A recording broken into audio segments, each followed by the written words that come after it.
Just like that, the Atlanta GDs had initiated a beef with both the Bloods and the Crips in their city. This new heat would cause the tensions in the street to turn up to new levels. And even if they wanted to, the GDs couldn't just sit around, because in some of their minds they needed to do something before something was done. What unfolded was a wave of violence so brutal it would ultimately go down as the DeKalb County killing spree. Around January 2015, a young man named Torrey Alston, who had an association with the Bloods, just got out of jail. He was finally able to see his daughter, who was born while he was locked up, and after getting out, Torrey would talk about putting his past behind him, telling his father that his life is worth way more than this gang stuff. Sadly, he wouldn't get the chance to put the gang life behind him after all, as on May the 13th, 2015, Torrey Alston was at his girlfriend's apartment, which he just moved into in an attempt to start a new life. Torrey would then grab a few dollars from the room, heading outside, telling his girlfriend, Fabienne Pierre, that someone was going to sell him a phone. That's when Fabienne heard gunshots. She would run outside to find Torrey on the floor and a car speeding off. Torrey Alston was only 20 years old when he died, leaving behind 2 children. Now, it's not exactly clear who shot Torrey Alston, but his death would mark the beginning of a string of GD-related shootings in Georgia that would span throughout the summer. Less than 2 months after Torrey got killed, DeMarco Franklin would sadly lose his life on July the 1st, 2015. Just a week before his death, his friend would get into an altercation with 2 GDs. According to a detective at the DeKalb County Police Department, DeMarco had nothing to do with the situation. Police say that DeMarco was walking to go and meet his child and his girlfriend at an Exxon gas station along Holcomb Road, just inside the 285 highway. That's when Quantavious Hertz, a local GD, along with another man, would walk into the Exxon and spot DeMarco along with his girlfriend and their son in the store. Immediately, they would exit the store and Quantavious would hop in the bushes and the other GD would go to the back of the store. While leaving, Quantavious would hop out the bushes and ambush DeMarco and his family, shooting at his girlfriend and also the young baby, but sadly DeMarco himself would lose his life. DeMarco Franklin was only 21 years old when he died, and it would later be revealed that Donald Glass, aka Smurf, would actually order Quantavious to go out and send a message, after feeling like the initial verbal altercation would make them look bad. Smurf apparently told him to handle the situation, and Quantavious would take that as to shoot someone. Once again, the city of Atlanta would not allow this violence to play out on their streets without punishment, and so Smurf was sentenced to life in prison, with Hertz sentencing not being quite clear at this stage, probably due to the fact that Quantavious Hertz was only 17 when he committed this murder. But before authorities could catch up with him, only days later, the GDs would end up in another altercation that would cost somebody their life. Only 2 days after the murder of DeMarco Franklin, another gruesome murder would occur. Edward Chadman, aka E Thugger, was a drug dealer from North Carolina who was temporarily setting up shop in the Stone Mountain area. With the intent of robbing E Thugger, 15 armed gang members would head towards Stone Mountain Inn, where Edward Chadman was dealing dope out of. But initially they would see the police there and leave. That's when Joseph Braxton, aka Lil Joe, Daniel Pena, aka Island, along with 2 other men, would head back to the Stone Mountain Inn. They would somehow make it up to the Carolina GD's hotel room, aka their trap, and it was here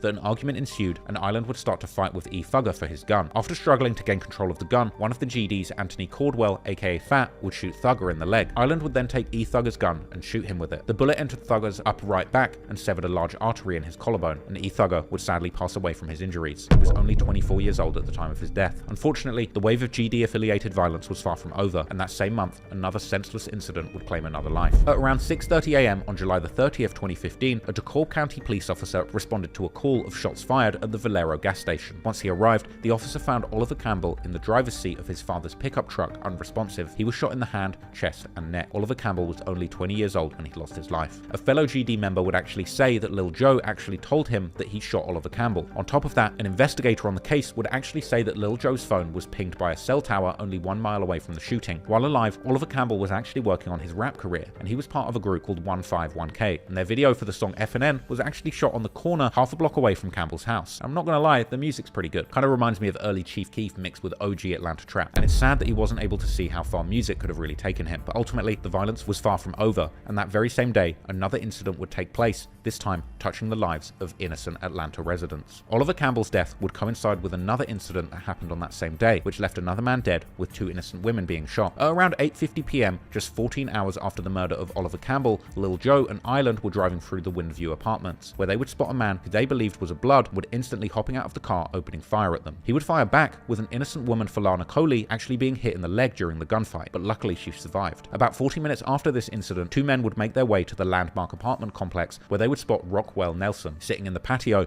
with his female companion Jordan Turner. That's when Lil Joe would hop out the car, shooting both the man and the woman. Luckily, Jordan Turner would survive the shooting after balling up on the ground, but sadly Rockwell died at the scene after being shot in the face and chest. A manhunt would ensue and end up with the police finding finding Lil Joe in a Checkers parking lot the next day on July the 31st, 2015. He was sitting in the passenger seat, and the police would find a .40 caliber Glock under his seat, which the driver of the car would say wasn't his. They would also seize Lil Joe's phone during the arrest, which had outgoing text messages saying they'd locking me up and that his strap was under the seat. Police would also find recent internet searches for Candler Road shooting 2015 and shooting at Valero gas station. He would go down for this, and Lil Joe would eventually be hit with 3 consecutive life sentences without parole plus 60 years, with Island getting sentenced to 2 life sentences without parole and an additional 40 years attached. The GDs had literally killed 5 people in the span of 2.5 months, shooting innocent people and killing a man in front of his 4-year-old baby in the process. Their campaign of bloody violence in the streets had now affected an alarming number of people, a far cry from their original intentions of remaining a peaceful and non-violent drug dealing enterprise. And the exact thing they were trying to avoid with that plan ended up happening, as the city took its aim on the gangster disciples and did everything they could to keep the dangerous gangsters off of Atlanta's streets.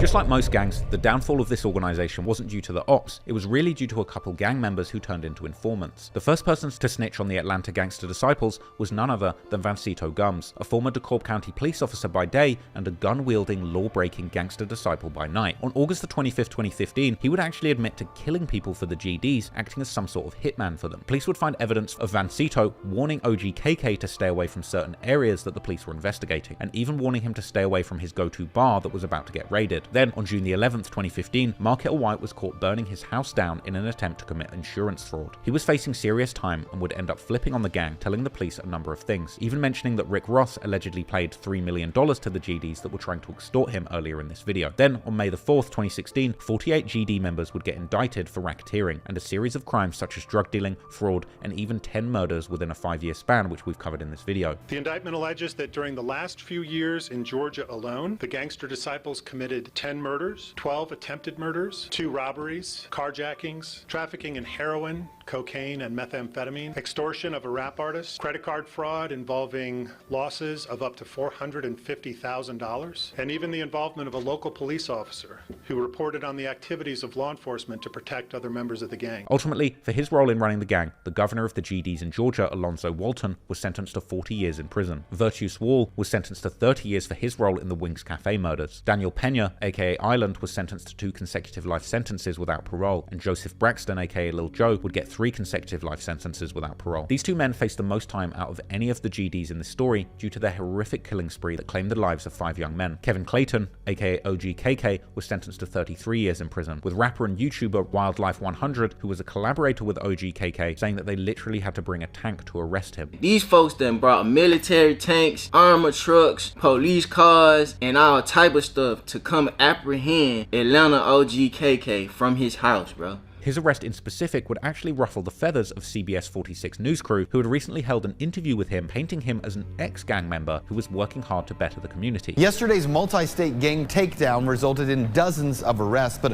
one in particular caught my attention. Kevin Clayton, he's also known as KK on the streets of DeKalb County. He told me just months ago that he had left the street life behind. Even advertising his foundation he created, BCF, which stands for Better Communities and Families, claiming their goal was to take young men off the streets and out of the gang life. You got a lot of young guys here. It's a good thing. Yeah? That's the best thing. That's the best thing. Why? Because me being the OG, they listen. Obviously, this news crew felt disrespected after being lied to by OGKK, and they would make sure to set the record straight and make sure everybody knew the side of Kevin Clayton that he had been trying to hide. As part of the indictment, Britt Johnson with the FBI in Atlanta says that while Gangsta Disciple members like KK were serving the community, they were simultaneously victimizing it. The other 44 gang members of the GDs were charged as well for a variety of charges ranging from big to small, with the gang being sentenced to over 500 years combined. But sadly, no amount of jail time can make up for the lives that were lost. They're still grieving friends and families that won't ever get their loved ones back. But what's interesting is that while this prominent set of GDs suffered a crushing downfall with serious sentences being handed down, the GDs overall are still just as prevalent in Atlanta today, with a crazy story coming out about them almost every year since the takedown of the 48 Gangster Disciple members we just talked about. Like in 2018, when 4 GDs attacked Chaz Watson whilst in the Muskogee County Jail. He was stabbed in the eye during an altercation. Liddell Sparks, Itavius Jones, Devontae Morris, and DeMarco Pierce who are said to be GD,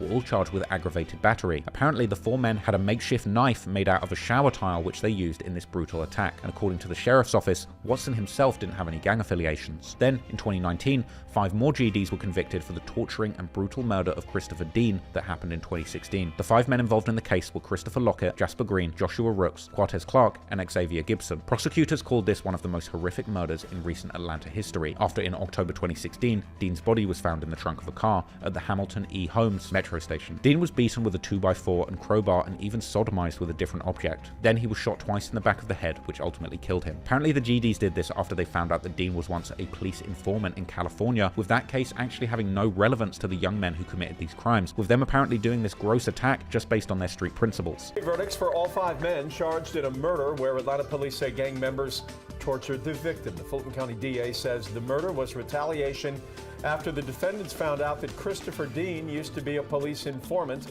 in California. The 5 men are set to be sentenced in April. Ultimately, all 5 men were eventually convicted of their crimes and sentenced to life in prison. Then, as recently as 2022, 26 members of the Drug Rich Gang were indicted for a spree of home invasions which targeted Mariah Carey and other celebrities. Drug Rich Gang is a hybrid set that's made up of GDs, Bloods, and Crips, and apparently they targeted people who flaunted their wealth online. According to the indictment, members of the Drug Rich Gang actually flaunted their robberies in songs too, with lyrics like "Me and my crew striking out," possibly referring to striker cars, another term for high-value stolen cars with VINs registered to a different vehicle, as well as lyrics "Send me the drop, we'll kick in the house," alluding to the fact that they really will slide to commit home invasions and seemingly rap about it afterwards. Infamous Fulton County DA Fannie Willis, who's currently trying to take down Young Thug and his YSL crew, would actually famously say, "I have some legal advice. Don't confess to crimes on rap lyrics if you do not want them used, or at least get out of my county." I have some legal advice. Don't confess to crimes on rap lyrics if you do not want them used, or at least get out of my county. Clearly the GD's roots in Atlanta are here to stay, and unfortunately, they've left a serious legacy of violence in the city. One of the hardest things for me to wrap my head around in this video were the ages of some of the victims, with a lot of them dying before they even had a chance to legally buy a beer, raise a family, or start their careers. And what's really potent about this story was the hollow promise of the GDs to avoid violence when they started their enterprise in Atlanta. While on the one hand, it's noble to think that they never wanted so much bloodshed to come from their activities, but in hindsight, it was probably naive to think that a criminal enterprise like this can possibly even function without violence. The sad truth is that while gangs were originally formed as organizations to protect communities from other gangs and the police, the reality is that any organization that operates outside of the laws of a stable society is a slippery slope. And if a group doesn't respect the laws of the land operating outside of them, then they can't expect justice when something goes wrong, and they'll naturally resort to delivering their own street justice. Whether just or not, if we allow gangs to make up their own rules and laws, things will always descend into chaos and violence. I have sympathy for those who are down on their luck and have to resort to trapping to put food on the table, but the gang life slippery slope. And I often wonder if many of these fallen gangsters had applied their intelligence and determination to an honest living in business or entrepreneurship, just how different their lives and communities might have been. If BMF were flipping real estate instead of flipping pies and trapping, how much bloodshed could have really been avoided? I hope this video can serve as a lesson to the next generation of Atlanta gangsters. There's plenty of legal ways to get rich. And for every gangster that lost their life trying to get ahead in the dope game, there's a talented artist like Gucci Mane or T.I. who created art that transcended that lifestyle and created a legal opportunity away from the streets. I hope you learned something interesting from this story like I did by researching it. Once again, rest in peace to everyone who lost their lives in this story.